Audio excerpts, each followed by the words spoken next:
And we're back. This is Colombia Calling, episode 381. I'm here in Monpos, Bolivar, and my very special guest, Mathew Charles, journalist, investigator, intrepid reporter, is in Bogota, Colombia. And let's just say how pleased we are and how relieved we are that Mathew is out of hospital. He was, he was hospitalized with COVID, and unsurprisingly for a couple of weeks, 3 weeks, but he's out now and, the after effects of COVID, but he's kicking and screaming and ready to talk to us about a really amazing project that's released on the 25th of June. So this week, Mathew, welcome on the Colombia Calling podcast once again. Thank you, Richard. It's good to be back. It is. You were on episode 216 some years ago, and we talked about your intrepid journalism, investigating and spending time with the ELN guerrillas, and also the problems that you encountered. I believe there was a machete held to your neck somewhere inland from, further east from Caucasia when you were investigating paramilitaries. Your projects haven't stopped there. Now, this project that we're talking about, that we're going to focus on today, it surrounds an animated documentary, I would say, is what you've done on Operation Berlin. Now, this is a very unknown military operation that took place in late 2000. And we're going to discuss the issues of child recruitment by the FARC and, of course, official figures by the military. So we're playing off both sides here. There's a lot of confusion around this. So could you give us just a bit of background then on Operation Berlin? Yeah, Operation Berlin was a military operation that took place between November 2000 and January 2001. In Santander and Norte de Santander, against a columna of the FARC, which was called the Arturo Ruiz columna. It contained 362 rebels, but interestingly and shockingly, 141 of those were children. And the military attacked this group, and there were several deaths. But there's a lot of confusion around how many kids were killed, how many were injured, how many are still missing. And we see reports in the Colombian press all the time, and there has been a hell of a lot of confusion around the numbers. But according to the investigation we've done with numbers from the FARC themselves and from Medicina Legal, there were 78 deaths in this mobile column. 28 of those were kids, so we're under 18. And sorry, this is COVID brain coming in. That's all right. We understand totally. But if I jump in then and just say this is done on behalf of the Truth Commission. They came to you and said, we need to investigate this, so it comes up, and so therefore it's explained before, I guess, the Jurisdicción Especial para la Paz? Yeah, the Truth Commission were looking for creative ways to gain testimony from former child soldiers, because it was an area in particular that they were finding challenging, and especially with young former child soldiers. Their strategy had been to kind of do interviews, and when you're working with kids, you really need to do something a little bit more creative. And so we came up with this project and applied for funding from the Global Challenges Research Fund in the UK. So it's a project with the University of Leeds, with Universidad del Rosario, with the Truth Commission, and with Ben Poster, which is a school and community on the outskirts of Bogota for former child soldiers and child survivors of conflict. Many of the survivors of Operation Berlin were sent to Ben Poster after they had demobilized, and so kind of spent their teenage years studying and living in this community, and are still very much part of this community and doing a lot of work in recruitment prevention. And so we worked with them and found out some interesting facts. For example, the military has always said it didn't know that this mobile column of rebels had kids in it until it started the battle, until it started to attack them. But we found a military intelligence report from, I think, 4 months before Operation Berlin, that showed they did know. They showed that there were, in their words, approximately 150 kids in this mobile column. So they did know that before they launched the operation. Now, the kind of legal ramifications around that are quite complex, but it's more than a legal question. It's a moral one as well. Do you want to attack a group of rebels knowing that you are likely to kill children and teenagers? But the army has completely, it's important to say that the army has completely denied that. They have denied the kind of existence of this report, if you like. But that's something that we found. And also, talking to one of the survivors, the source of that intelligence was a young lad, 16-year-old, that decided to escape from the mobile column. So he escaped, handed himself into the police, was interrogated by the police and the army. And so that's the source of this information. So they knew that there were kids in this column. And it's important to stress as well that this column was formed in 2000 in San Vicente del Caguán. So at the time, that was in the demilitarized zone. And I think it's no secret that during that time, there was a lot of recruitment by the FARC of young kids that were living in this area. The three survivors that take part in our film were all forcibly recruited in that zone. And then this mobile column was formed and marched 800 kilometers, which I think is about 500 miles to Santander. Their goal was to reach Catatumbo, where they were to attack and reinforce existing FARC units in Catatumbo to take on the paramilitaries. But they, as I say, they never got there. According to figures from the FARC, only 118 of the 362 arrived. But there are still big questions today about, if only 28 miners died, where are the rest of them? We know that there were 27 below the age of 15 in the ranks. We also know that there were 114 between the ages of 15 and 17. And so just from the numbers, it's clear that there are still many, many, many kids missing. And we've spoken to families searching for their loved ones, and it's just heart-wrenching. We know that there are some bodies buried as unidentified bodies buried in the cemetery in Bucaramanga.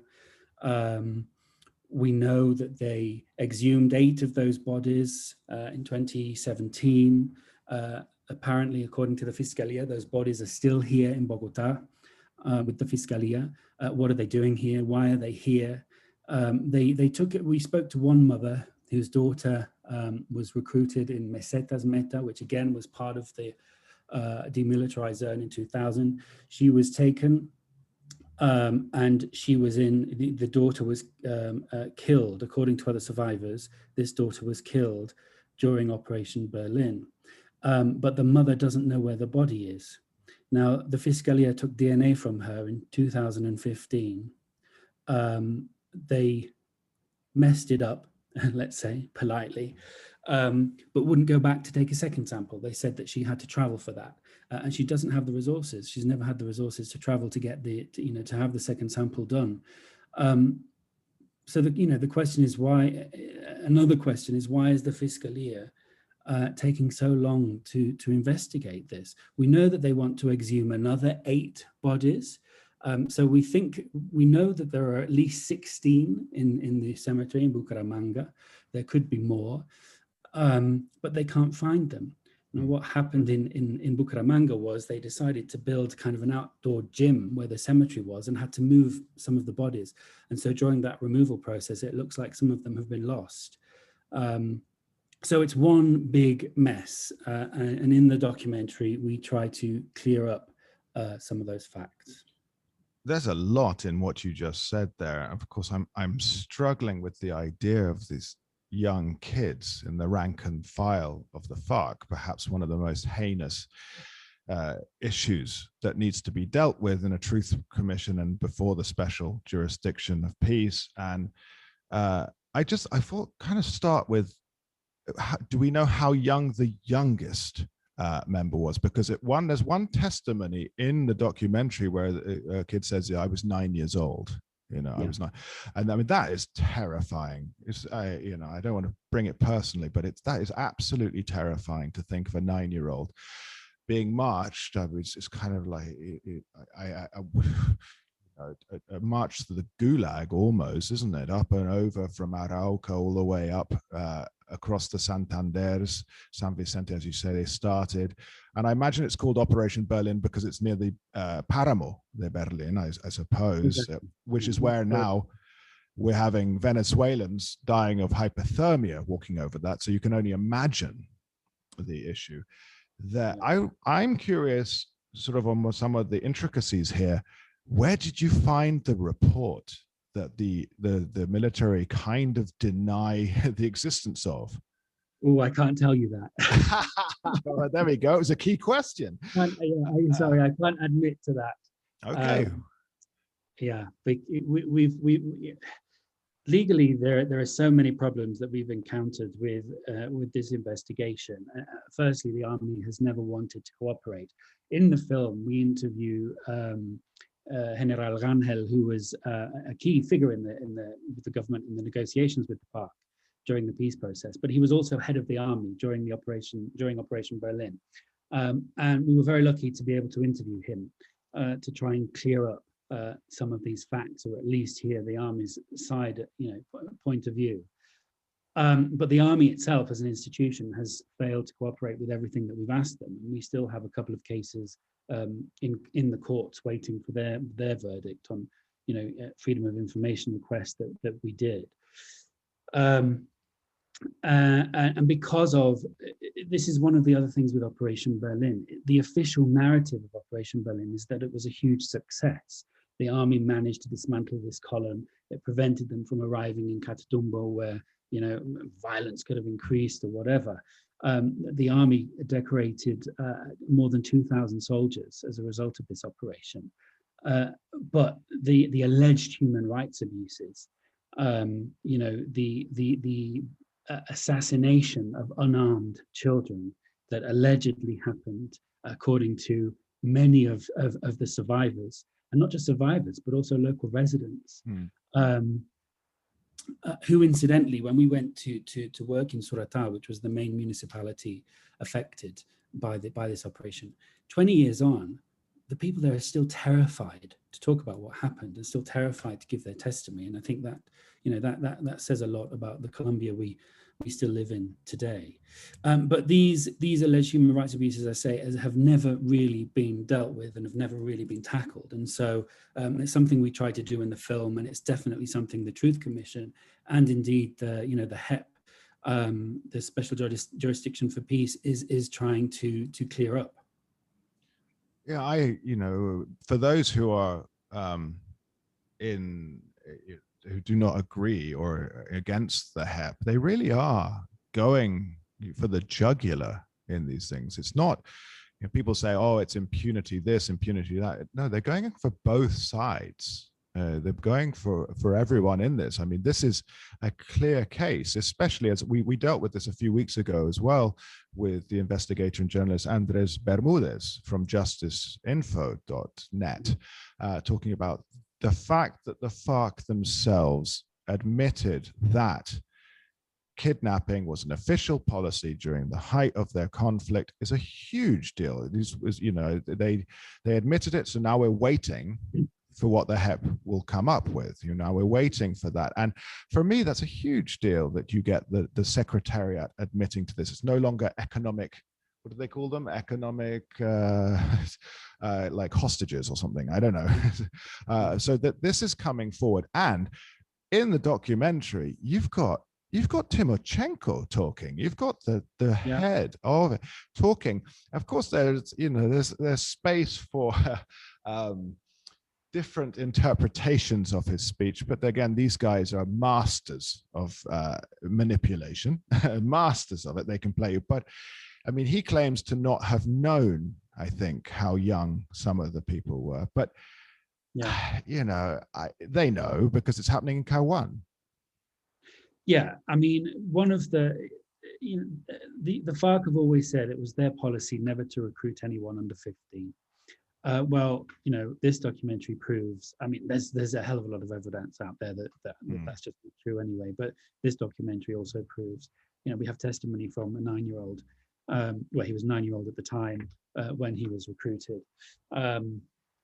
And so, legally, it's kind of a complicated situation because under international law, strictly speaking, the age of recruitment is 15 under the Geneva Convention. But there are several international treaties which have, which increase that age to 18, of which Colombia is a signatory. But obviously FARC doesn't recognize that.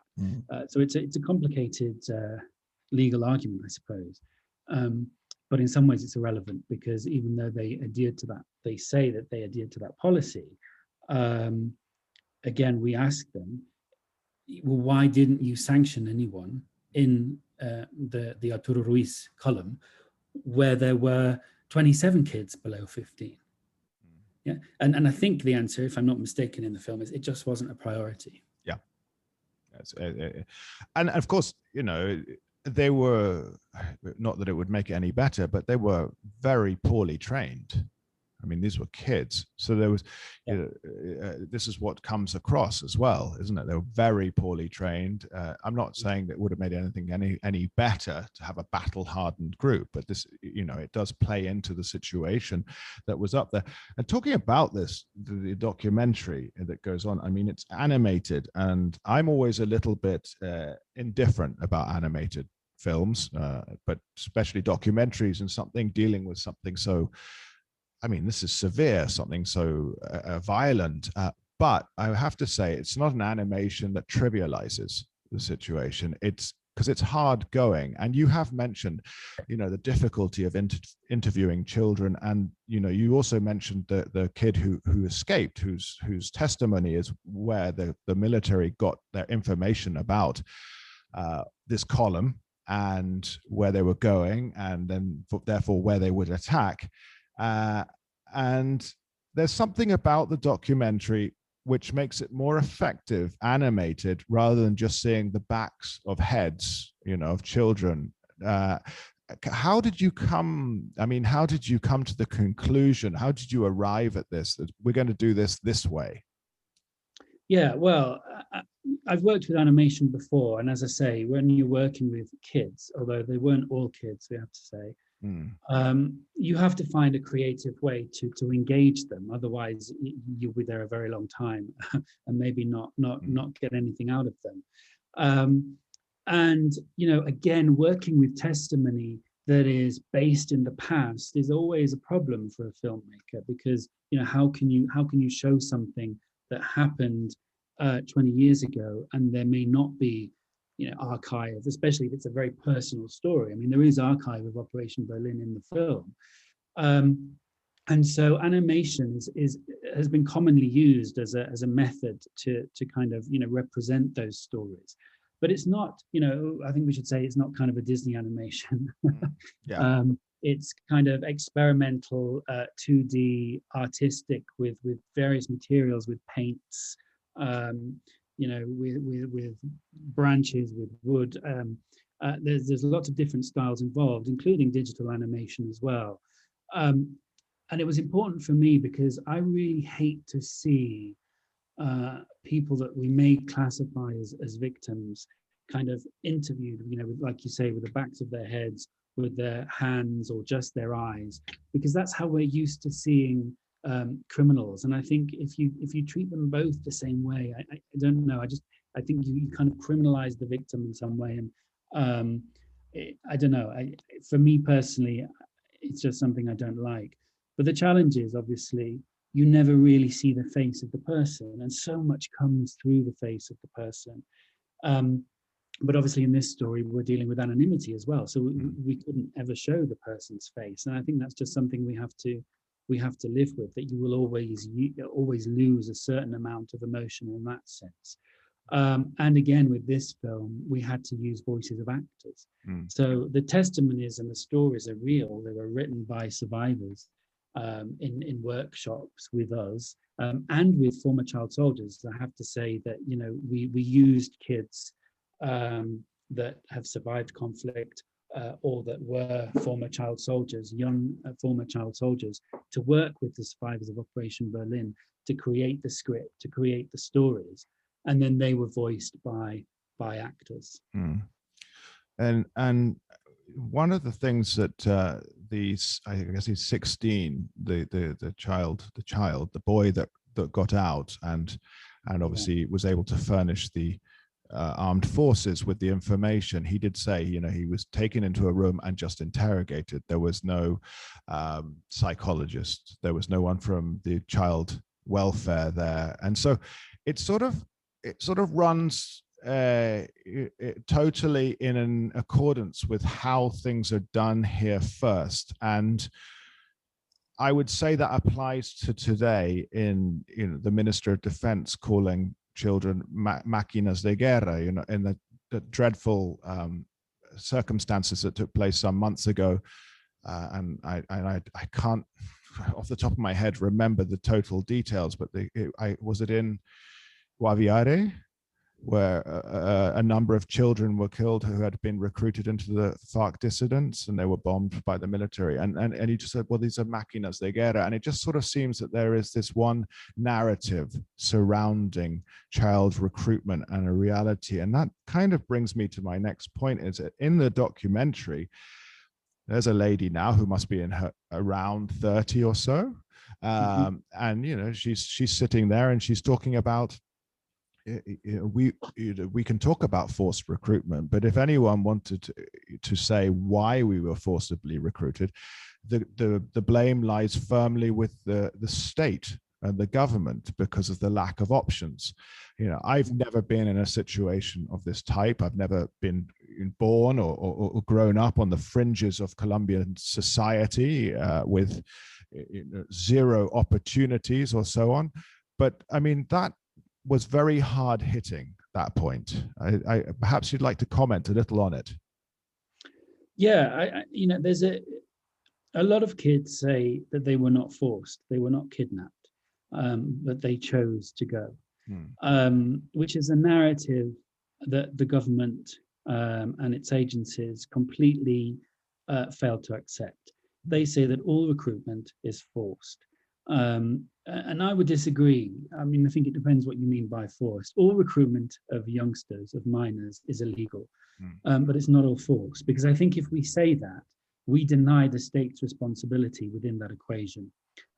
Because, okay, a kid may think that they want to join because they are escaping difficulties at home. Their parents may have been killed by another armed group, a common story that you hear when talking to former child soldiers. They may not have food on the table.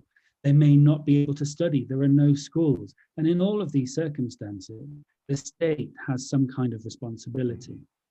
And so if we think of forced recruitment as just the FARC or any armed group kidnapping kids and giving them a uniform and a weapon, and that's it, then we're really oversimplifying things, and we are certainly denying the state's responsibility, you know, with regards to the kind of structural factors that play a part, i.e.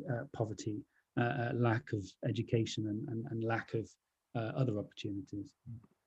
We take our conversation now to Bucaramanga, and of course, being the closest, I would say, major city to the event, or, you know, between Bucaramanga and Pamplona, I would suppose. But Bucaramanga, where you say there's 8 potential bodies, potentially 8 bodies. Well, you have the facts. Well, there are at least 16, we think. Wow. Possibly more than 20. Wow. Yeah. And there's a gym that was built there, or a sports, you know, arena, something or other, and the bodies have been moved. I mean, this is getting into the realm of conspiracy theories here, but do you think it was could have possibly been planned? Who knows? Yeah. These bodies were first taken to the military base of the Quinta Brigada, the fifth brigade in Bucaramanga, and then they were taken from there to the cemetery. and just dumped in these graves. The cemetery says, you know, there's one body per crypt, but documents from the Fiscalia show that that's not the case. There were at least 3 and 4 in some of them. And then the cemetery was kind of moved, and bodies were taken out and shoved in other places, and really treated badly, with a lack of, complete lack of disorganization. Is there some kind of cover-up on behalf of the institution? I think yes, there always has been. Were they involved in kind of moving bodies around? No, I just think it's the incompetence of the local authorities, and the fact that they don't care about, there's a whole cemetery of unidentified bodies in Bucaramanga, most of them victims of conflict, and some of them have been there for years. So they basically just moved them without any kind of respect for these bodies or their families that are still out there and don't know that their loved ones are kind of buried in this place. So yeah, I think it's likely, but who knows? Yeah. I wanted to pick up on something that you mentioned earlier about the fact that the kids. I think Operation Berlin shows failures on so many levels on behalf of the state and its institutions. First, the army. It doesn't matter if it was legal, but morally, in my view, it should not have attacked these kids. And we see, like you say, the army hasn't learned from that. We've seen the Air Force involved in raids that have killed children in the past year or so. I think in Caquetá and in Guaviare. But the fact then that these kids were taken and interrogated by the army without the presence of a social worker, without the presence of a psychologist, without the presence of anyone that could help, defend the rights of the child, is probably not surprising, given the place that we both live in.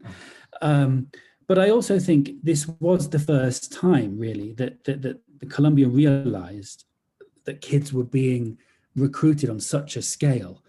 Forced recruitment has existed. I think the first registered case is from 1962, 1963.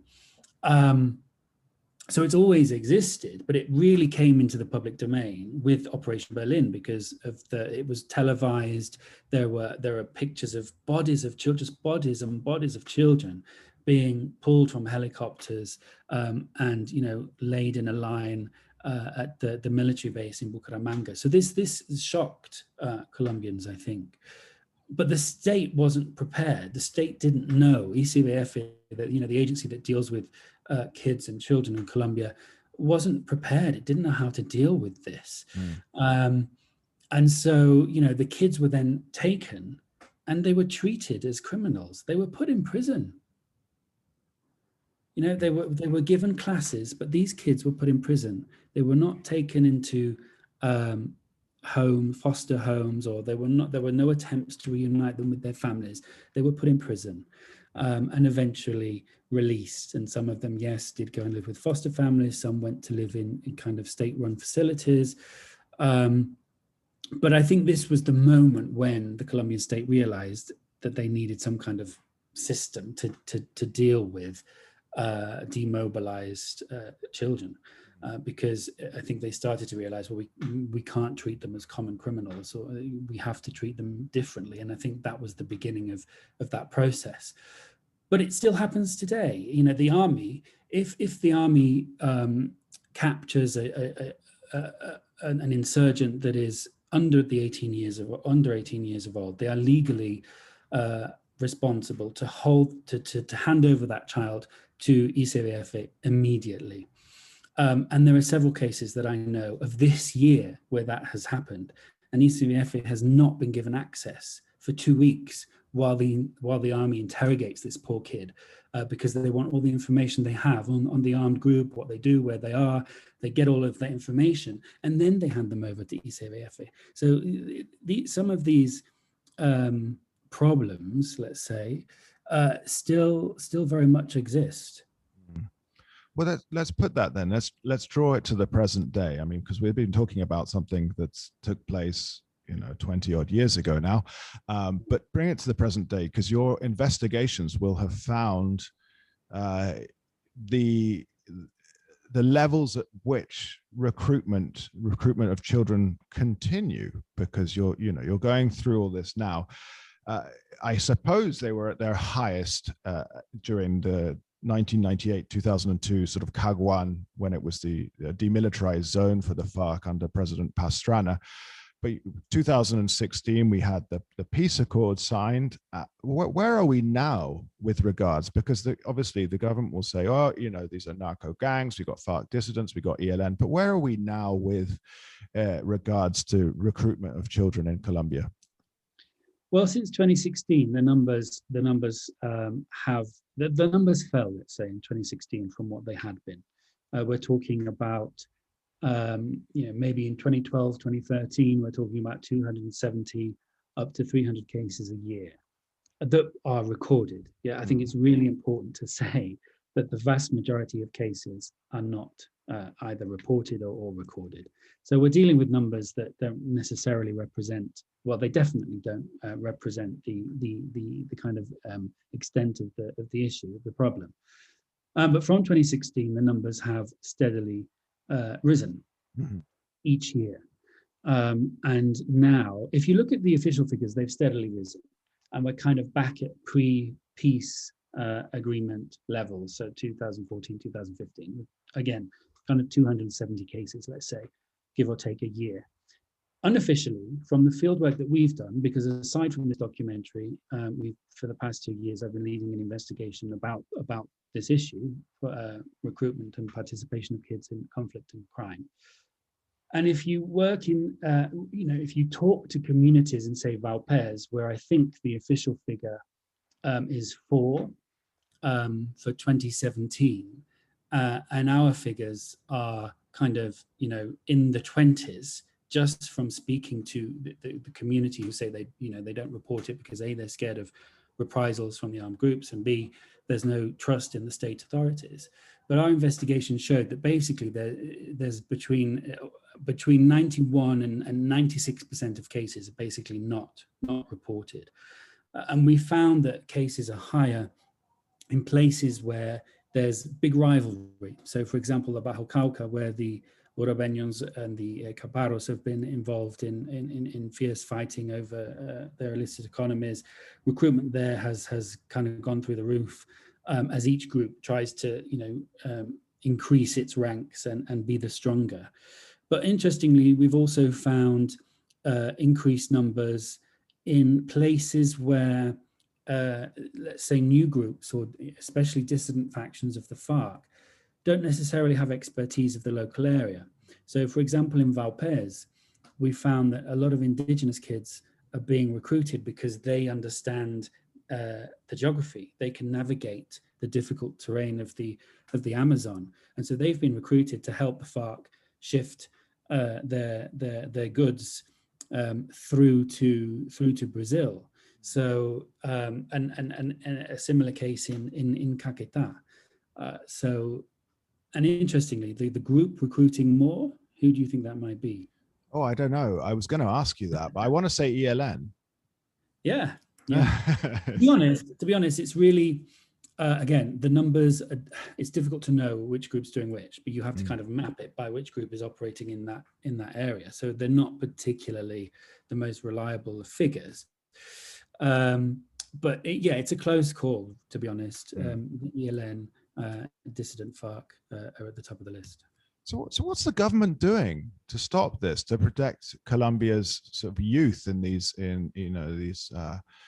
off-grid parts of the country? What's the, because you worry about places like Soacha on the edges of Bogota and stuff, where things are obviously quite difficult. But in these fringe, I mentioned it before, these off-the-grid areas of Colombia, what is the government doing? Because there has to be some effort.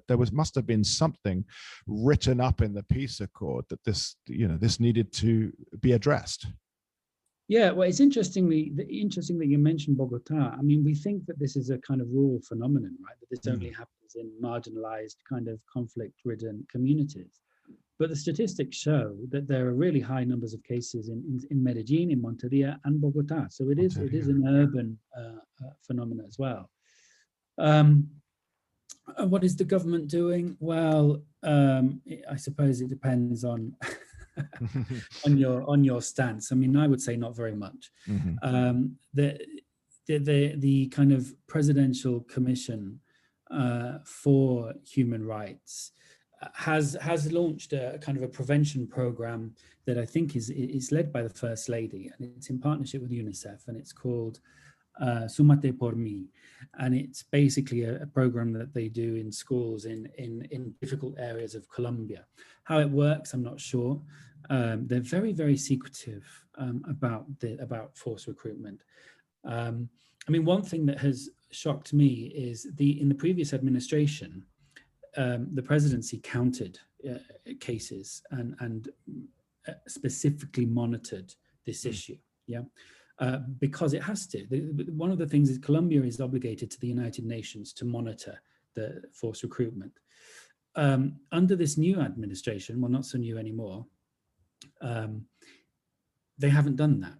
They haven't monitored the cases specifically. They haven't taken their own data. They've just worked with data from the Defensoría del Pueblo. Yeah, so the kind of, these alertas tempranas that the Defensoría issues, these kind of early warnings that show that something is happening, that are meant to provoke or encourage some kind of response from local and national state institutions. So that basically the office of the presidency that is responsible for this is basically going just on this data rather than collecting its own data. At least that's what they've told. That's what they've told me. But I do know that they have some kind of traffic-like system. So there are certain areas that are red, certain areas that are amber, and others that are green. And I also know that there are 86 municipalities that have been identified as a priority for this issue. And in the kind of data that we've got, comparing the municipalities with the 86, it seems that those 86 that they're working in are the 86 where the problem is worse. Wow. So, yeah. Wow. I know. So I was not aware of this at all. I'm curious now as to why Monteria, because I'm not far from Monteria right now. I imagine it's the illegal armed groups here. Let's say not the ELN so much up here. I would think it was other groups like Caparapos and Urabeños. It's the Urabeños or the Gaitanistas. The Gaitanistas, because of course all of the access up to Urabá. Yeah, but I think there's two reasons. Speaking to local officials in Monteria, there's two things going on. One is often some of the cases from the south of Córdoba, so from Tierra Alta, are registered in Monteria because the kid is taken out, and then that's where the statistic is registered. But also there have been cases of the Gaitanistas or the Urabeños taking kids from Monteria, from very poor communities of Monteria, to go and fight in the Bajo Cauca in the kind of war that we mentioned earlier with the Caparos. It's actually terrifying to think, we sort of signed off on the 2016 peace accord, and obviously here everybody wants everything rapidly, and I understand why, because it's been the country has been living through this conflict and this nefarious acts for so long. They expect it to be resolved from one day to the next, but that figures are rising once again. I mean, and you've got a government being secretive with the numbers. Whoever comes in next is in the 2022 presidential elections has a certain amount on their plate, and this is a country crying out for the Truth Commission, crying out for families needing to know the locations of their loved ones who've been buried in unmarked graves, thrown into paupers' graves in cemeteries across the country. But coming back to the documentary again, this Operación Berlín, why is it so unknown? If there were images that brought it home to Colombians that kids were being used and they're being lined up, cadavers, victims of war lined up, and there's press images. Why is it one of the least unknown operations out there? I think if you mention it to people, they have some kind of memory at the back of their brains that they saw this 20 years ago. but I think there have been so many other atrocities and operations since then that, you know, there's so much to remember, if you like, and it gets lost in the other, among other atrocities. People have heard of it, and people associate it with the FARC and the FARC recruiting children, and there's no doubt about that. But what they don't associate it with are the alleged human rights abuses that were then perpetrated by the army. We've heard very little of that, and that's something that, you know, the kind of post-conflict institutions, like the Truth Commission and the HEP, need to get to the bottom of. And you mentioned the unit for missing people as well, and interestingly, the FARC had a meeting with them recently. So surviving kind of commanders of the FARC that were in Operation Berlin have been very cooperative with this institution in terms of who was there, who was killed, who disappeared, to give them a better idea of actually who is missing, because that's one of the issues that that we have with Operation Berlin. We just don't know how many people are missing and where they might be. But the FARC has really valuable information, because the FARC collected kind of CVs of everybody, and they still have that information. So that is really valuable information for, I mean, it's mentioned in the documentary, but it's really valuable information for the Truth Commission, for the unit for the, you know, looking for missing people.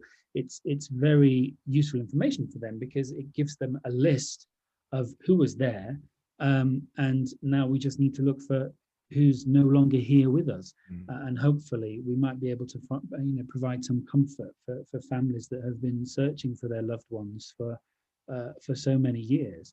But on that note, I think it's really interesting that the army has so far failed to cooperate with the unit for missing people. And, you know, I think that is appalling, frankly. Well, that's it. When we have to move forwards, and in order to move forwards, these things need to be clarified from the past. And what worries me now is what we're talking about Operation Berlin, but you mentioned, you know, there's been so many others. I mean, how many documentaries are you going to have to make to get this information out there? Because, you know, it's not the only one. It's a big one. Of course it is, when we look at the numbers. But how many operations are out there? You know, what has gone on in the region of Norte Santander in Catatumbo, which today is still lawless, you know? We don't know. So we have to wind this down. And I know, you know, as a COVID recovery patient, you're tiring. I just got into my flow. But it's all right. But I mean, what do you hope that will come of this, as you personally, investigator and journalist Mathew Charles? I mean, what do you hope will come of this? And then finally, you know, what do you expect is going to be the reaction of the state authorities to this when it comes out on the 25th of June? Well, I don't think they'll like. I certainly don't think the army will like it very much. But, you know, I'm not really fussed about that. I think what's important for me is that the survivors of Operation Berlin have this space. You know, you hear journalists talk about giving voice, and I really hate that, because people have a voice, yet communities have a voice. The problem is we don't hear them, or we don't listen to them. So hopefully now there's a space, there's something concrete that kind of in which these voices are heard and listened to, because another issue with the survivors of Operation Berlin is that many of them have never been compensated for you know, for having lived through, for being a victim of conflict, as victims of conflict in Colombia are supposed to be compensated. Many of them haven't received any form of compensation, or not adequate compensation, and, you know, many of them want answers about these alleged human rights abuses committed by the army. So what the best thing for me would be that those issues are answered, but also that the narrative of what happened around Operation Berlin is changed. It wasn't this glorious military operation. It was a lot more complex than that. And so the hope is that the narrative that is produced by the Truth Commission represents that based on the testimonies that we've gathered. Mm-hmm. And so then where can we see it? The 25th of June, this comes out, important documentary, and I've had a sneak preview, so I can vouch for that. Where can people, my listeners out there, where can they tune in? Friday the 25th at 4 p.m. I will send you a link to publish it on your social media, because we don't have it yet. I'm still waiting for some information. But it will be Friday the 25th at 4 p.m. Mm-hmm. Will be the kind of first time it's been shown, Okay. and we're in the process of applying to various film festivals, etc. So there will be more opportunities. All right, perfect. Well, it will be out there, and of course I will put it up and do a social media campaign. It will be on our Facebook page, and of course I'll throw it all over Twitter and LinkedIn and everything else, and all the necessary social media evils. But in order to get the news out there, listen, I am so very appreciative of your time, especially as that now I know that 3 weeks in hospital with COVID, and I'm so very glad that you're out. It was only a week. Oh, okay. Well, you could have taken the 3 weeks and been seen as a hero. But equally so, you've got out and you are on the mend, and this is such good news. And so, listen, I wish you all the best in this difficult recovery period, because it's going to be hard. You've got your taste back, your lungs. I mean, there's still pressure on them a bit. Yeah, my chest still gets very tight, especially if I kind of, I can't do exercise, but if I walk for a long time, it gets tight. And my voice as well, you can hear it. My voice disappears by the end of the day still. All right. Well, so we won't make any further demands of you here.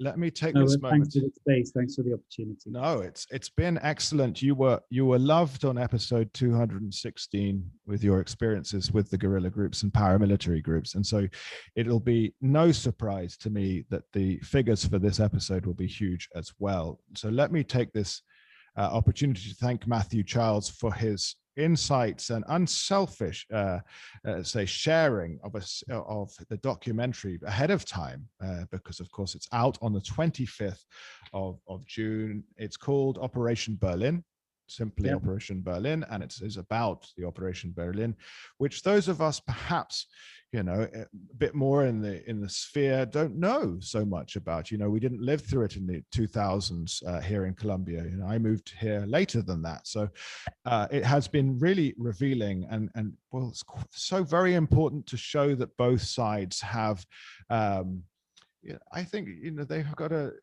make some sort of a concession that this happened, some sort of concession's the word, but the Truth Commission will bring that forward, and then we'll see what happens, I guess. Then we'll see how the HEP, the Jurisdicción Especial para la Paz, decides to treat this. So anyway, thank you everyone for listening. This has been a great episode 381 with Mathew Charles. Please tune in to the documentary as soon as I put the link out there. It's incredibly important that we learn more about the past in order to, I guess, reconcile and move on with the future here in Colombia. This has been a fantastic episode. We've been continuing in an incredibly strong vein of form. Next week, we'll have another person talking something Colombia related. I got a few people in the pipeline. It'll be great as always. Thank you again to Mathew Charles. This has been me, Richard McColl, on Colombia Calling, episode 381.